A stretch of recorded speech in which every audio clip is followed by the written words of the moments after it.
Pastor Jeff here. Let's have some real talk in this week's installment of Wednesday Encouragement. This pandemic has been very difficult on just about everybody. There's been loss, there's been a lot of grief, and we don't always handle it well.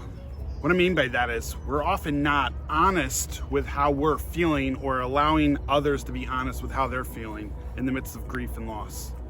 When we see somebody going through pain, we often say nothing because we don't want to say the wrong thing.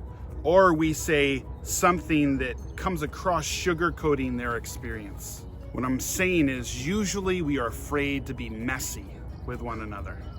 One of the things I love about King David in the Old Testament is he is never afraid to be honest with how he feels to God.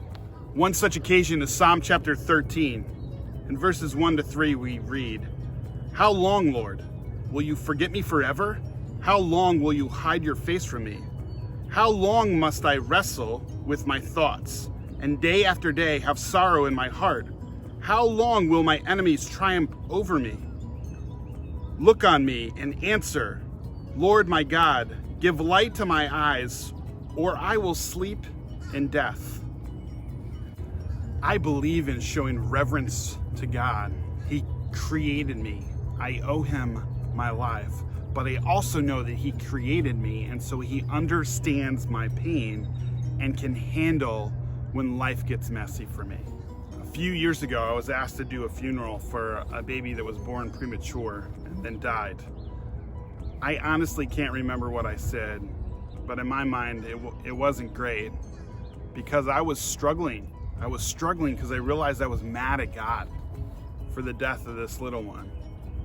So I carved out some time in my schedule and I drove to a park and I spent the day telling God how I really felt.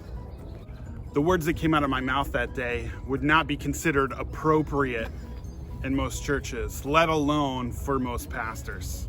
But at the conclusion to that day, it was a time when I felt maybe closer to God than I've ever felt in my life. I felt utterly and completely loved by him. So I understand David's words at the end of this chapter, after he's cried out to God and told him he doesn't feel like he's very close at all. He is still able to say, verse 5, "But I trust in your unfailing love. My heart rejoices in your salvation." I really believe God loves you in your mess. So my encouragement is this: don't be afraid to be messy with God. He can handle it. And let's allow ourselves to be messy with one another because we need it. Go in peace.